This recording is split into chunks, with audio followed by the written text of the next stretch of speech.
Sorry about that. The best combination for good feedback is moderate expertise combined with breadth of experience. So to have exposure to a bunch of different fields and not really to be too much like entrenched of an expert in the field which you're providing feedback for. So moving on to the second question about Carmen Medina and her journey in the CIA. And I thought that she was very bold and for expressing the ideas that she did and persisting with standing up for them, even though she was rejected time and time again. I think that there was really an issue of timing.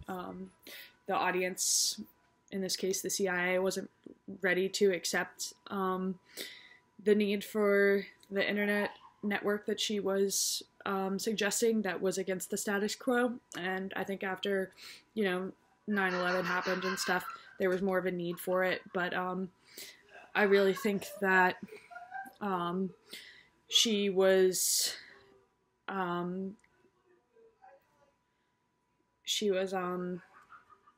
going against the authority, but at the time she didn't have power or status, so she was rejected.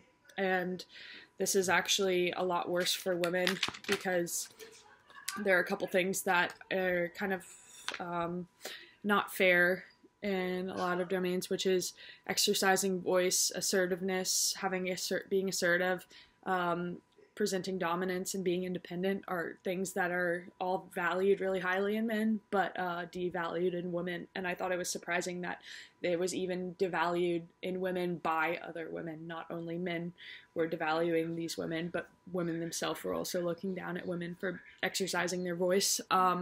So I really respect her for putting in the persistence of staying with the CIA for, 20 years and gaining the status and power that she needed in order to,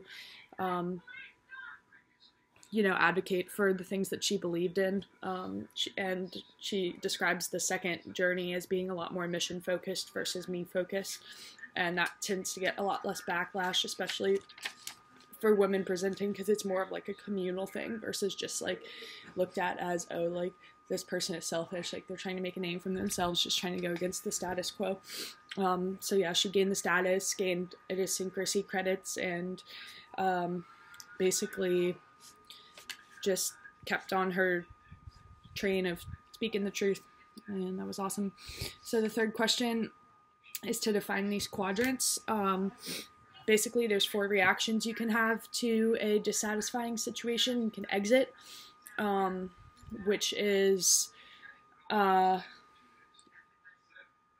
it changes the situation because you're leaving, quitting, you're just doing something different, you're changing your situation, but it is detrimental to the organization in general because you're not doing anything to change the flaws that made it dissatisfying in the first place.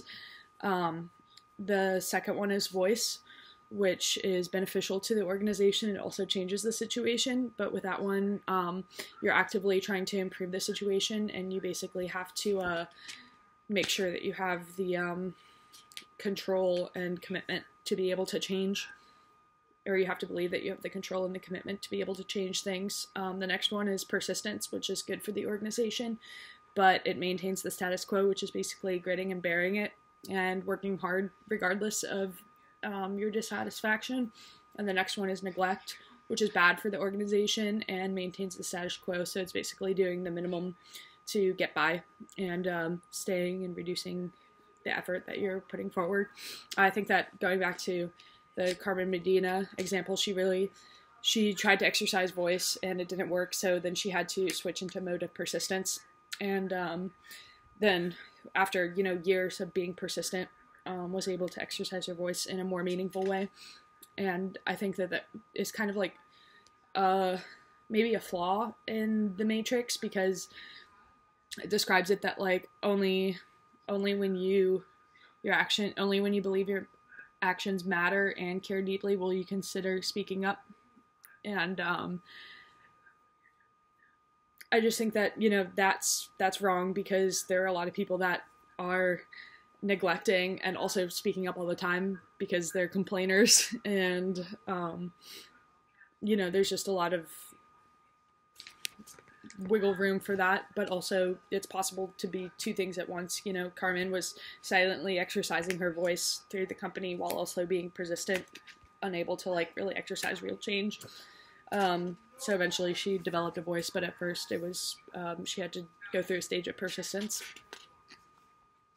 And yeah, I just think that there's like, maybe it's more of a spectrum than just like 4 different distinct groups, you know, like you can be different places within the box instead of just being labeled as one of these 4 things.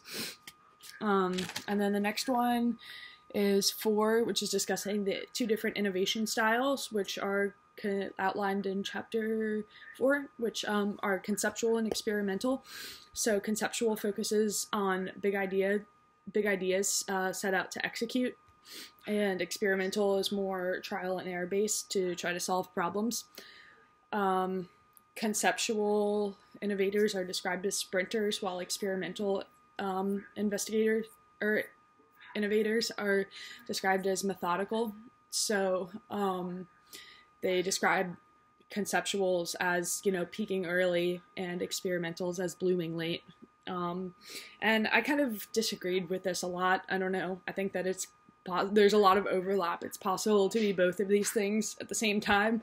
A lot of times experiments are fueled by experimental, you know, personalities are fueled by like a bigger concept.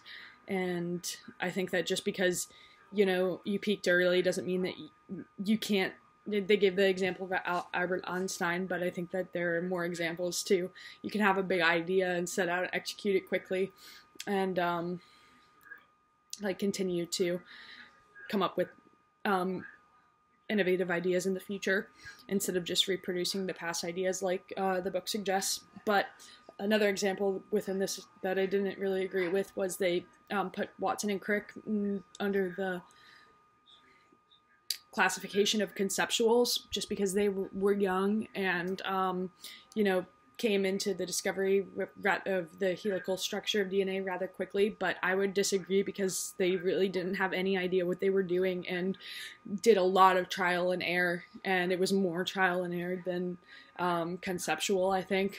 They didn't really know. They didn't really have any future plans in advance. They kind of just were like shotgunning what they thought would work and trying new ideas. So then a couple things that stuck out to me was the satiric effect on page 77. I thought that was really clever at first, and I was like, whoa, you know, I even wrote like, wow, that's cool on the side. But it's the idea that like you're more likely to support something that ideas that you're familiar with, which I agree with, but I think that his example didn't really, it kind of missed the mark because he made us say which word that we preferred more, which is Sarek, or I can't even pronounce the second one. So I think that naturally we're more inclined to look for a word that might not like technically mean anything, but is like we're able to say it at least, and it has like a normal construction, you know, starting with a consonant and like having a vowel in the middle, and then the other one like starts with a vowel, and then there's a K and T's and A and F, and can't even get it out of your mouth. So I think that was a poor example for him to use. I really thought that the upside down pitch stood out to me. That's something that I'm really going to take with me and think about a lot. Page 69, Griscom is talking about first pitching his Babel idea to big investors like Disney and whatnot, and he starts out by saying, this is why not to invest in me, like these are the flaws. And I think that that is really bold, and it makes people have more confidence in you because they aren't trying to be sold, you know, they just are, you're being honest with them and you're saying, look, I have these flaws. There's a couple other things, but I'm way out of time, so I gotta go. Thank you.